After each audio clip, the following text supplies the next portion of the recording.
I'm just a guy who loves Disney that has way too much time on his hands. If anybody from Disney is watching, please don't sue me.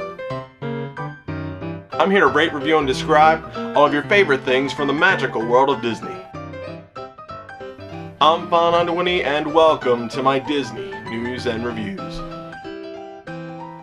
Hello everyone and welcome to this week's Disney News and Reviews. I'm File91e. I hope you guys enjoyed last week's Halloween episode, for those of you that actually saw it. No, it got flagged again. I thought it would, and sure enough it did. It's all the audio stuff that goes on in the actual thing, and I guess I'm too much of a chicken to fight it. I really just, honestly, the worst case scenario would be that they take this channel down, and that would really, really suck. Because I don't think I'd come back after that. If everything got taken down, that pretty much would be the end of File91e. It's just too much work to put it back up in some other format or fashion. There are no other uploadable places that will upload my file size and all that stuff. YouTube is pretty much the only place that does that. So that's why I'm kind of stuck here. Well, I'm not stuck here. I like, and plus I like YouTube. I built a little fan base here, and I don't want to, take that away from them. So I'll just keep plugging away. If it gets flagged, and you're not able to view it on a mobile device, try to watch it on a computer. I know a lot of you watch it on your phones, your iPads, and whatnot. I'm sorry, but hopefully, there will be a bunch more that won't get flagged, and you'll be able to watch them wherever. So. Yeah. Last week's Where in the Land answer was the Halloween tree in Frontierland, in the Magic Kingdom or Disneyland. Also, congratulations to the winners of the giveaway. That that was cool. I sent out all the stuff today, so they should be getting their prizes in the mail. And thanks to everybody who entered. I will be doing a Christmas giveaway. I have no idea what I'd give away, but I'll try to make it good for you. I'll try to make it worth your while to enter. That's just kind of my present to you, so I'm not sure how I'd work that out. Also, some bonus videos are going to be coming up, in the coming weeks. I'll just try to put them up whenever I can, in addition to these actual stuff. So just keep an eye out for some of those. So yeah, that's what's been going on with me this week. Let's get right to the news. The Magic Kingdom's new Main Street USA decor was unveiled this past week as the holiday season begins in the parks. With the arrival of the much taller Festival of Fantasy parade floats, the old garland and wreaths that were strung across Main Street USA have been replaced with new wall-mounted wreaths which allow the floats to pass underneath. There are 5 wreaths on each side of Main Street USA, each attached to a building with a decorative white arm, as you can see right there. It's pretty cool. It's pretty cool. They gotta accommodate for the awesome new parade. So, excellent stuff. Disney has filed building permit paperwork for what is speculated to be a 3rd theater for the hugely popular Soarin' attraction in Epcot. The attraction has had long lines ever since opening in 2005, with Soarin' being one of the only major rides at the park that can be experienced by the whole family. With the introduction of the FastPass Plus, capacity has proven to be an even bigger issue. Vaguely described in the permit as add facility to existing attraction Project 87. The address is the location of Soarin' and includes an expiration date of September 2016, about the time needed to build a new theater for the attraction. Work is also thought to be underway on creating a new film for the ride, which would presumably coincide with the expansion and a major relaunch of Soarin'. Disney has not yet publicly announced or confirmed any changes to Soarin', so just keep this as speculation, but it wouldn't shock me. They're doing a lot of upgrades right now. They're trying to upgrade the existing parks and whatnot, in addition to adding a couple new things. So it wouldn't shock me if this was true. So the more I know, when I find out, you'll find out. So hopefully that'll be awesome. And finally, the Big Hero 6 character meet and greet is now open at the Disney's Hollywood Studios. Inside the park's Magic of Disney Animation, you can find Hiro Hamada and Baymax in Hiro's Garage Workshop. The meet and greet replaces the Wreck-It Ralph meet and greet, although both Vanellope and Ralph continue to appear in Mickey's Once Upon a Christmas Time parade at the Magic Kingdom. So yeah, that's the news for this week. Let's get right to the reviews. Alright guys, on to some more basic stuff here. There's a lot of different, places and things to review. Not all of them can be 5 stars and everything like that. I know that, and I think you know that. So I'll try to take this as easy as I can, and I'll try to mix it up. Throw some good rides along with some not so good rides, some good footage mixed in with some, some pictures and whatnot to try to make this, each episode, pretty cool. So anyway, the first thing I want to review today is Fillmore's Taste-In Cars Land in Disney's California Adventure. Now, since this is a restaurant, I really don't like to read from the book because they don't give a good, the book gives a good overview of it, but it's a long time to read, and I don't really want to read it to you. But I can pretty much talk to you about it. Now, since it is a restaurant type thing, I'm not going to rate it in attraction scale, I guess you could say, because restaurants aren't really main attractions when it comes to parks and things like that.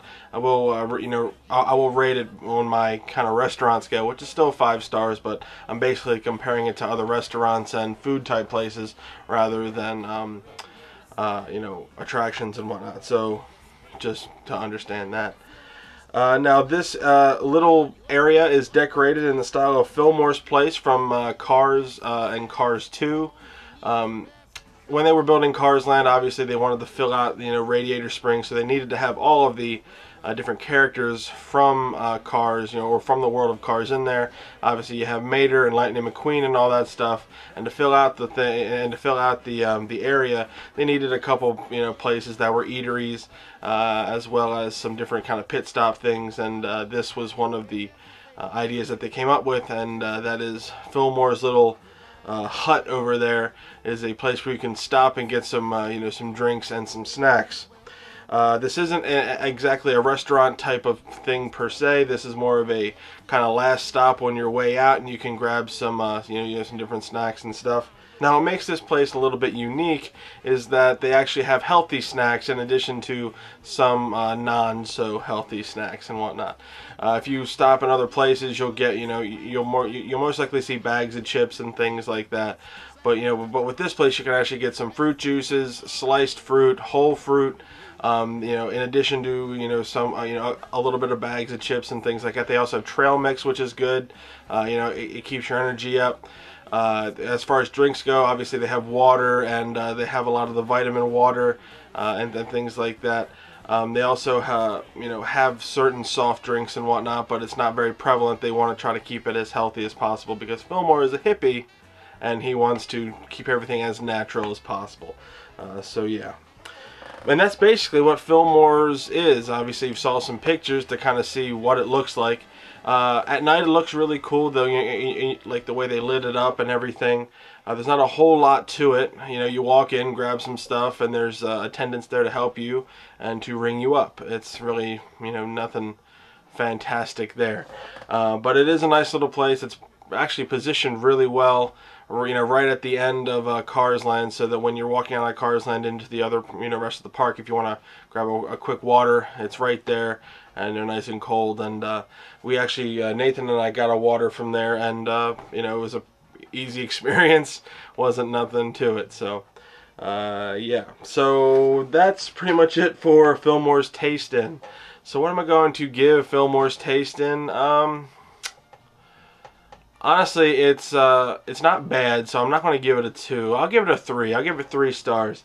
This isn't a thing that you have to go see. It's not a thing that you don't want to not see. It's an either or. It really means nothing.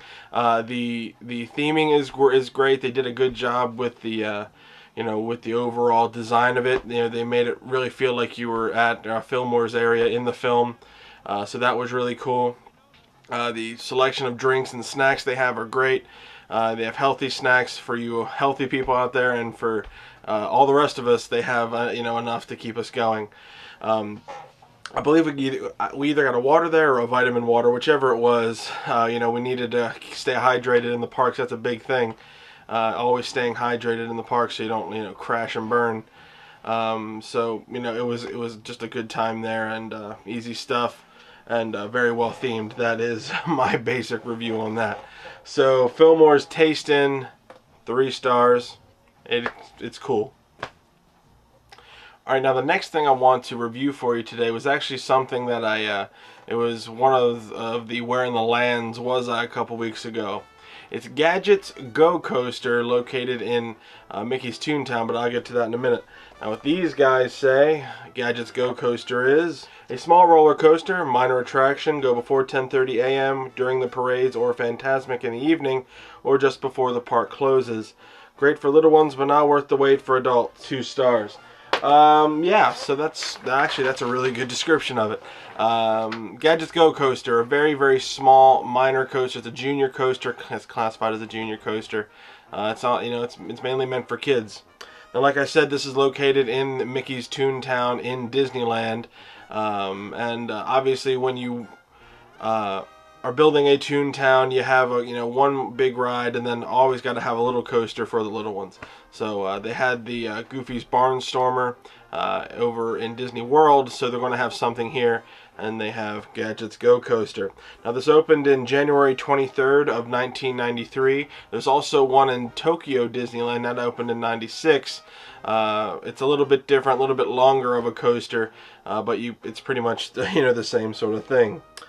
Now the theme is from Chip 'n Dale's Rescue Rangers. It's all about Gadget, or Gadget Hack Wrench. That's what her name is, it's themed so that you are kind of her size, so that she's always known for taking all these different things and putting them together, and she's like the MacGyver. Yeah, that's a reference. The MacGyver of the show, and she would always put stuff together to help the Rescue Rangers win.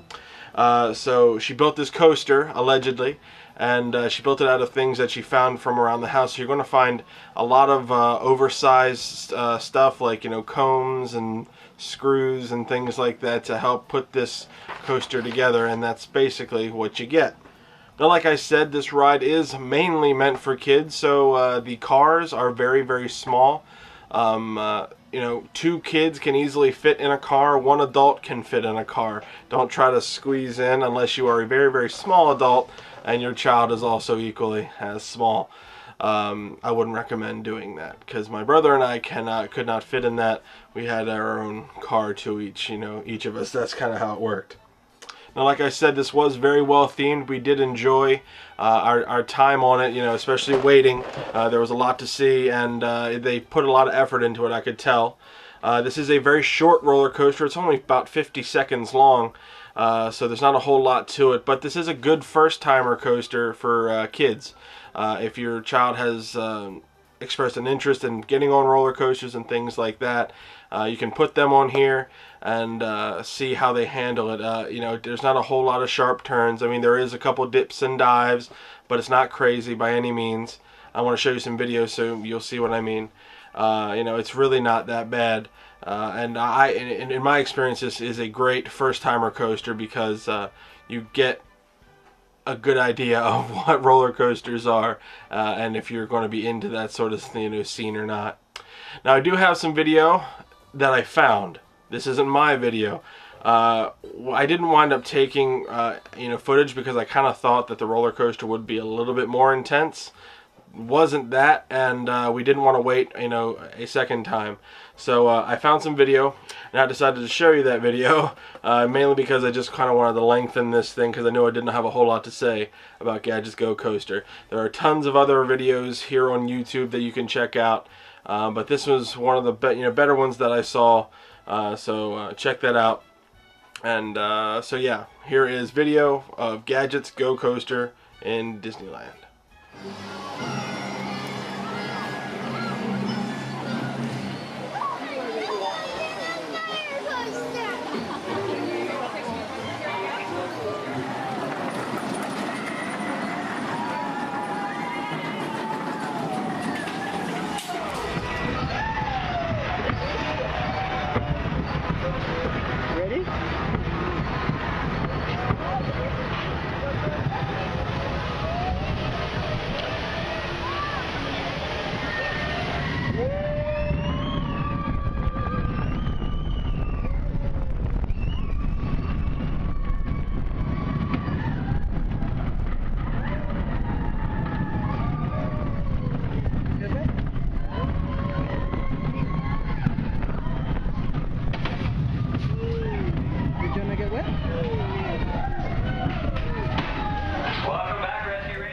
You see what I mean? Not a whole lot to it. Nothing really crazy. A couple good loops, or I wouldn't say hoops, but helixes. You know, so you get the good feeling of some speed there, but you're not really gaining a whole lot of momentum, and not a whole lot of stuff to it. So yeah, that is Gadget's Go Coaster. So what am I going to give Gadget's Go Coaster? For kids, it would be like a 3 or a 4, but for everybody else, I'll give it a 2. It's not one of the things you really have to check out when you're in Disneyland, if it's just you and your friends and whatnot. Now, if you have a little one, this is a great ride for them. I would highly recommend it for them, especially if they're interested in roller coasters and exciting rides like that. But if it's, you know, you and your friends, and or you and your girlfriend, you and your partner or whatever, you're obviously going to kind of want to skip this. There are other things to see in Disneyland that are way more important than this. These guys nailed it when it came. You know, when they gave it the good star rating like that. You know, there's not a whole lot to see with that. The theming's cool, but the payoff really isn't worth it. But again, if you do have kids, this might be something that they want to ride over and over again, because it is fun for them. And it's great to see. It fits well in Toontown, but overall, in the grand scheme of Disneyland, this is a ride that's toward the bottom of the list. So Gadget's Go Coaster in Mickey's Toontown, 2 stars. Not because it's bad, but because, well, it's more for kids than anything else. Well, I hope you guys enjoyed this week's Disney News and Reviews. Just again, keep an eye out for these extra bonus videos I'm going to be putting up soon. I got a couple stuff that or a couple things that I want to show you guys. But aside from that, that's pretty much it. Halloween's over. We're working on Thanksgiving. I'm not going to have a show Thanksgiving weekend. That's the 27th, the weekend of the 27th or whatever. I won't have a show. I'll be down in Ocean City, so no show that weekend. But yeah, it's hard to believe we're coming in on Christmas. I don't know what's going on. I'm doing a Christmas giveaway, so I have no idea what I want to be giving away. Maybe a Disney Store gift card. Would you guys like that? I have no idea. But yeah, if anybody from Disney is watching, please don't sue me and don't take down my channel, please. I just want people to go to Disney World or Disneyland that I just was at and check out all this stuff. If you guys don't agree with what I'm saying, I don't do this show to tell you what it is. I give you my opinion on something. So I love it when people go to Disneyland and say and either agree with my reviews or disagree with my reviews.